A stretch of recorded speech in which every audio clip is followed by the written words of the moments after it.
Okay, thanks, John. My name is Bob Oeste. I am delighted to be here. And I'm going to talk a little bit about XML to start with. And the reason I'm doing that is that because you're working in publishing in the year 2015 and not in the year 1515, you don't need to know Latin anymore, but you do need to know a little bit about XML because that's the language in which metadata increasingly, at least for now, is being communicated. So let's see if we can move this thing forward. Yes. I guarantee that at the end of the next 20 minutes, you will all be able to find something called the XML Rainbow. If you are not, I will give you your money back. Now, before we do that, though, I wanted to take a quick pop quiz and see what we already know about XML. Now, I've done this in the past, and I always use the same example. I use the example of Moby Dick as metadata in which I ask you to think how you would put this into a format that you could send to a vendor. People said, Bob, I'm sick of Moby Dick. I hate it. I had to read it in high school. It makes me seasick. I don't like whales. I don't like one-legged people. The whole thing is just horrible. Please pick a different book. I said, fine. So I picked a book totally at random off the internet last night. I have no idea what this book's about. I hope you've never heard of it because in that way we will be able to focus on the exercise and not on the content of this book, whatever it may be. Okay? So here's the book. What? Oh, okay, some of you may have heard of this book. I have not. They said they made it into a movie. I have no idea. My question to you is, if you were going to send the metadata, which you see up here, about this book to a vendor in XML, how would you tag it? Any ideas? Don't answer because I'm going to show you. Okay, you would do something like this. You would wrap it in tags that tell you what each part of this metadata is. This is XML at a very basic level. Basically, we're saying 50 Shades of Grey is the title, the author is E.L. James, the publisher's Vintage, the price is $15.95. Very simple, right? And you'll notice, too, that XML uses a system that we all learned back in public speaking in high school, which was tell them what you're going to say it, and tell them what you said. See it? I'm going to tell you the title, 50 Shades of Grey, I just told you the title. I'm going to tell you the author, E.L. James, I just told you the author. I'm going to tell you the publisher, Vintage. This may seem tedious to you, but believe me, computers love this. Okay? They wish we would talk like this all the time.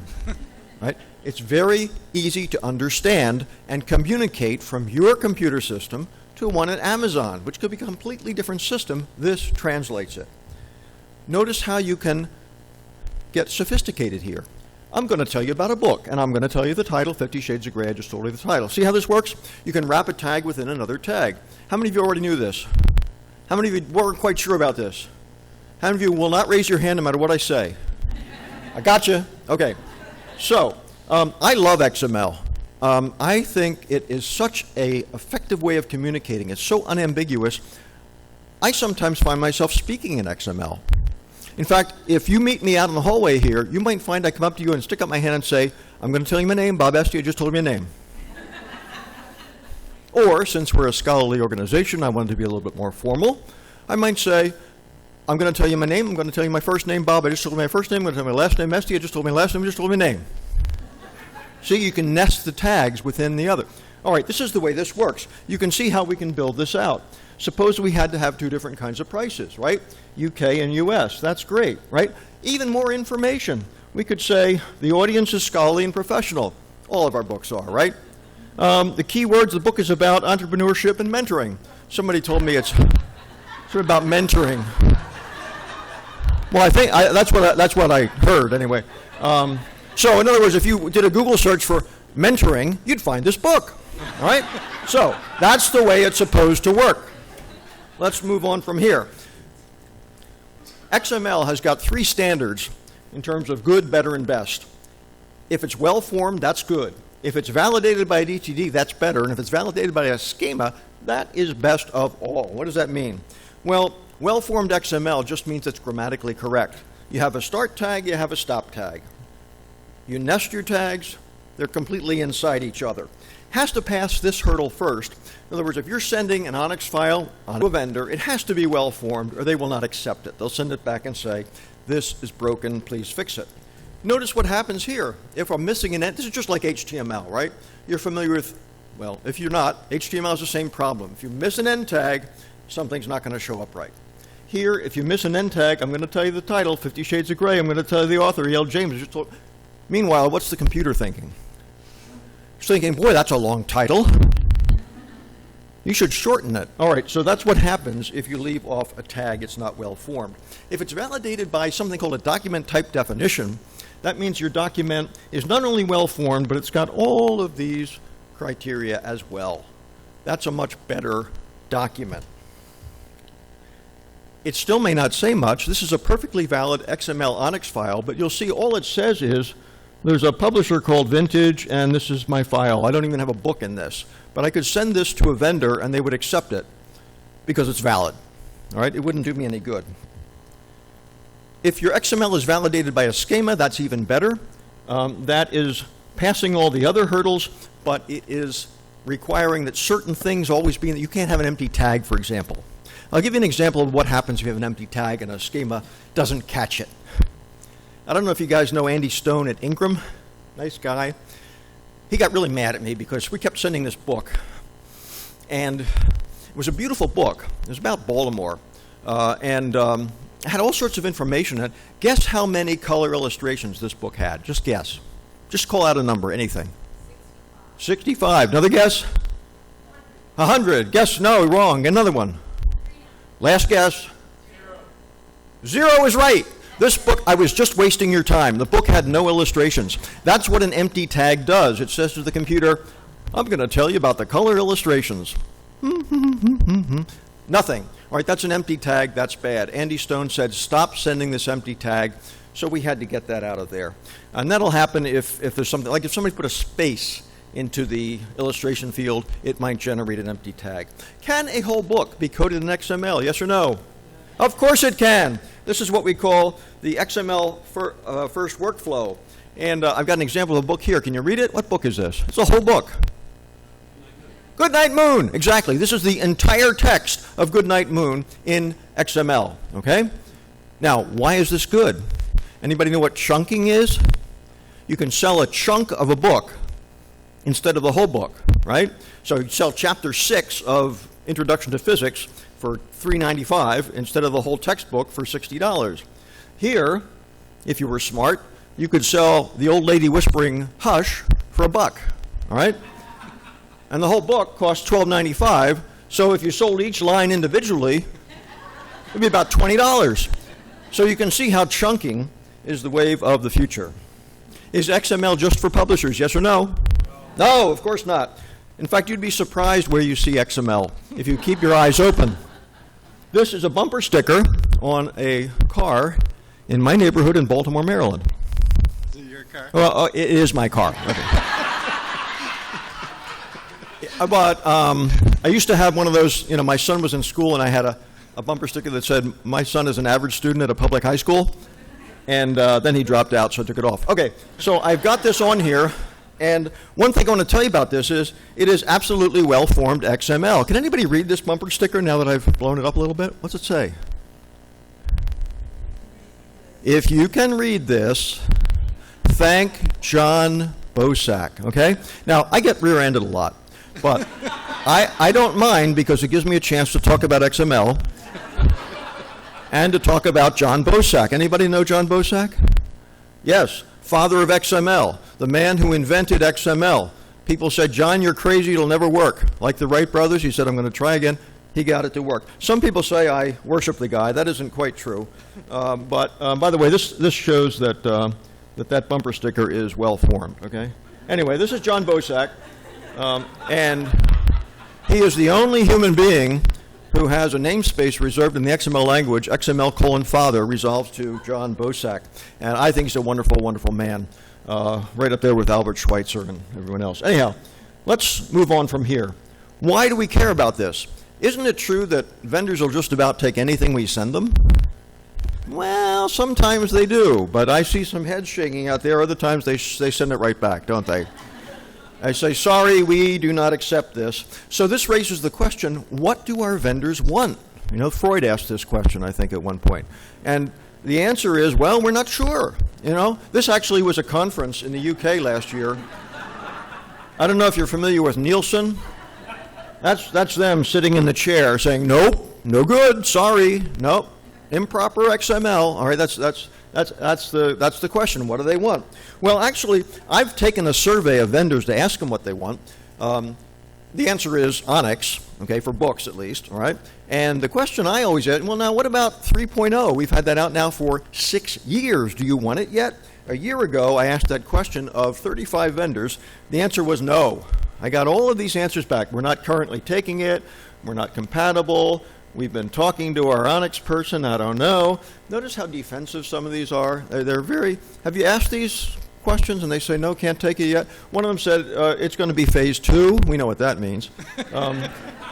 I had one person say, yeah, we'd like to try. Can we? And they had like a little winky icon on there. I don't think they know what it is. You know?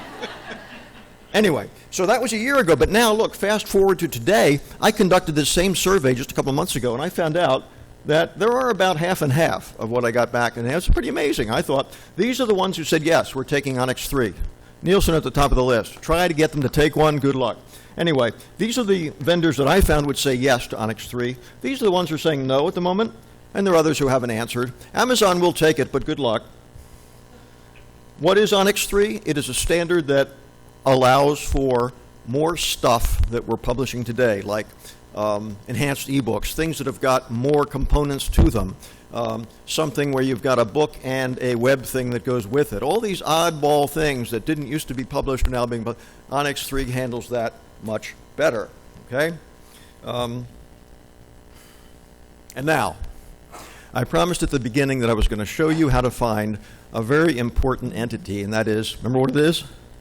The XML Rainbow, right? Because why? At the end of the rainbow, you will find a pot of gold called discoverability. That is to say, your books will be discovered if you find this thing. Now, how are we going to do that? I'll tell you how I found it. I found it one night online, kind of lonely at home, you know, surfing the web, and I came across an Amazon entry for one of the books that Johns Hopkins Press published, long ago. And I got my start in publishing as a copywriter long ago, and you know, like all writers, I am very proud of some of my work, and I was very pleased to discover that my keystrokes from 1990 are still preserved on this Amazon page for this book called The 36-Hour Day about dementing illnesses and Alzheimer's. Can you read that? You know what that says? I wrote that. Me. I wrote those words. It says, now in a new and updated edition. Okay? I mean, somebody else wrote the copy. You know, it was old edition, but I punched it up with those words. And that's still there. I typed those words. Here's a picture of me doing it. Okay? That's how long ago it was. That's how long it has persisted. They say nothing goes away on the internet. There's proof, okay? I contributed to that. There it was, okay? So what I learned from this is this team effort, of which I was a small but very important part, I'd like to say, begins with folks in the acquisitions department who give the book a title, some other information, and you'll notice it's highlighted in green there. I'm showing that's the stuff that the acquisitions editors would perhaps provide, the series that the book is in, the title, the subtitle, things like that, the author's name, right? They would also have to provide the ISBNs. You'll notice that I'm just displaying this in Onyx XML for convenience sake, but that's flowing in from that one department. So if you're in that department, you are flowing this stuff in just like I flowed in my part. Small but important. The rights department is going to provide copyright and sales information, right? That too is going to flow in about the book. Copyright such and such. Okay? Any manuscript editors in here?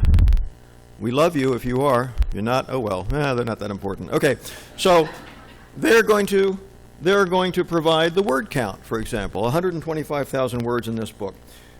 Production department knows the final page count. That's going to go in. They know the trim size right down to a fraction of an inch. No, it's not 6 by 9, it's 6 by 9 and an eighth. Okay, that's a selling point, right? So that's coming in from production. In IT, they can perhaps translate things into metric for you, you know? So now we know that it's 300 millimeters or whatever that might be, 500 degrees Celsius. Marketing is going to give us blurbs for the book. Maybe they went out and got some, right? That's being contributed as well. Or reviews of previous editions. The author comes along. You've had this experience, right? The author provides a concise description. Yes, every word must be printed on the cover of the book, but sir... Okay, so we do that. You know what? I come from Johns Hopkins. I come from Baltimore, all right? You know what that means? We don't take any nonsense. Our editors are tough. And when we get something like this across the transom, we say back to that, Mr. PhD, big deal, back in whatever university you're at, this is what we're going to do, all right? This is a good book for families who are caring for persons with dementia, and a book that physicians can recommend to families of their patients. Isn't that great? See, I took that whole thing, whittled it down to that.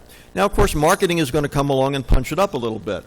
This is a path-breaking book for every family on earth who is caring for persons with dementia or related illnesses, and a book that every wise physician must recommend to families of their patients and everyone else.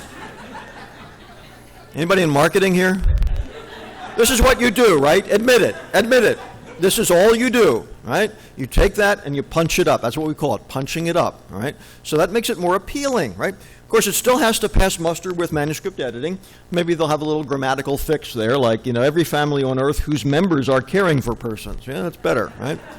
Or his or her patients, right? Because a doctor could be a her. But once that's done, we're good to go, right? Well, maybe not.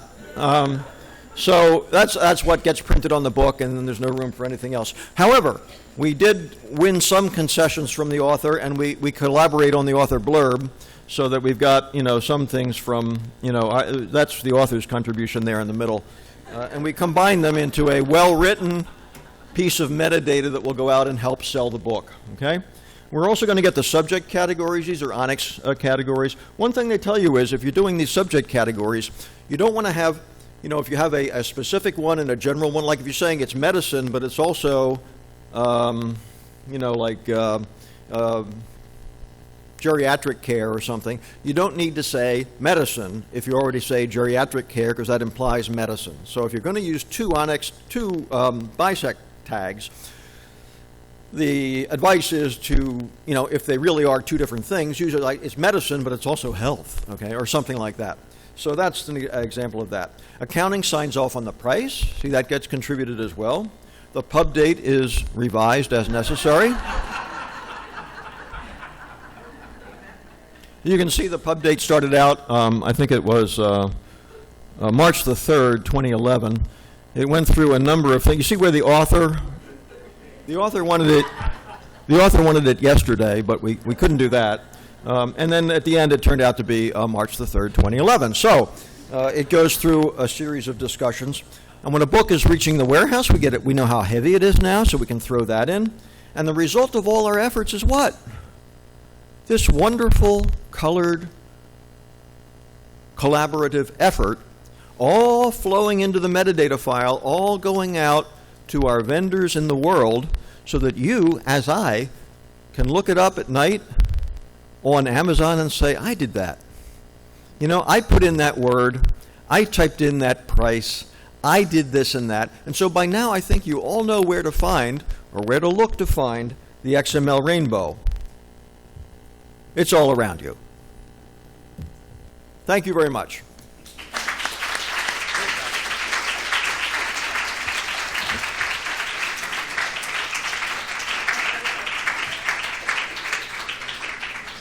I think we maybe have 1 or 2 minutes for a couple of questions, if anybody has any.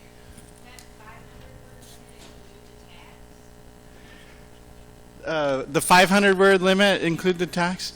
Oh, that was just 500 words recommended limit for keywords. Yeah. Just because you could add as many keywords as you want, but some vendors are going to cut it off. So that's why I say kind of put the most important keywords up front. And you could go on and on if you want. I did recently an experiment with Amazon, sending keywords and then seeing if we could find the book based on the keyword. It actually worked. They do have limitations, though, that if you really try to game the system by putting in a keyword that's not true, they will almost certainly catch it. So if you put in something like, some ridiculous popular thing about a scholarly book, it wouldn't fly. So.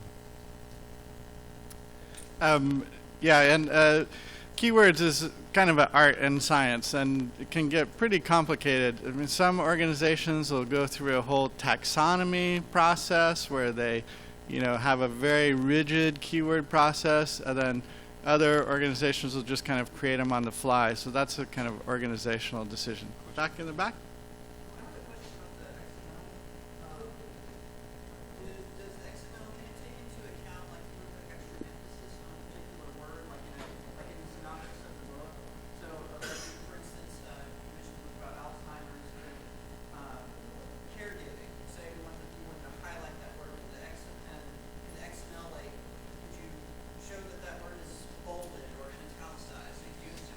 Yes, I do. That's a good question. So in addition to, say, putting that word into the keywords field, which would emphasize it in a way, if you've got a text that has the word caregiving in it, can XML preserve basically HTML tags? And the answer is yes, it can. So you can italicize or bold the word as long as you do it one of two ways. And it's either you escape the thing out by using special characters around it, which you could get into, or you can surround the entire contents of the tag with a tag that says this has got special characters in it. It'll work. Yes, you can.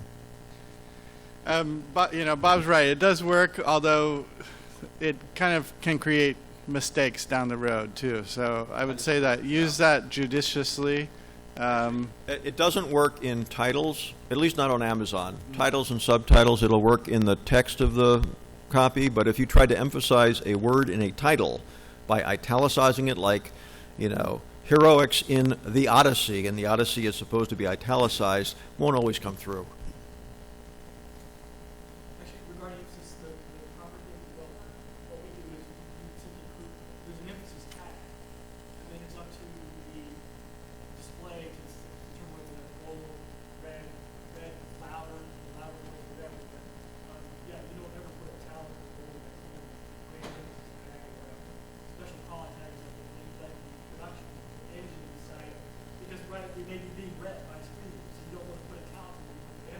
Yeah.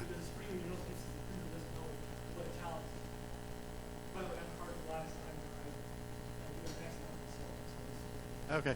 Yeah, I don't know if you could hear that, but he was saying to put an emphasis tag instead of putting the emphasis within the XML.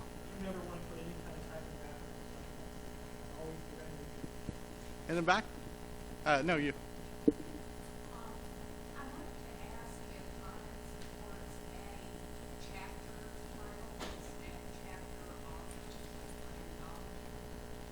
Yeah, it does. Onyx 3.0 is very rich in this. Onyx 2, not so much, but yes, it does, all the way down to the contributors of the chapters and their affiliation level. That's another thing that not all vendors will support necessarily, but it's worth doing. Putting in table of contents, chapter titles, authors of chapters, but you might not see that on all platforms.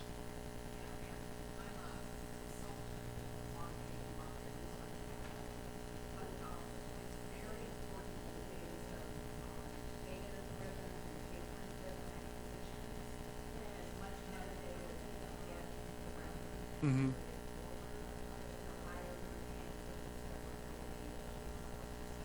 Yeah.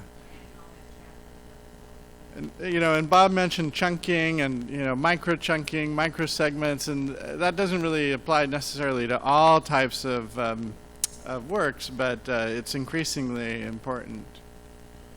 Any other questions? Well, thank you all for attending. We really appreciate it, and have a good day. Enjoy your metadata.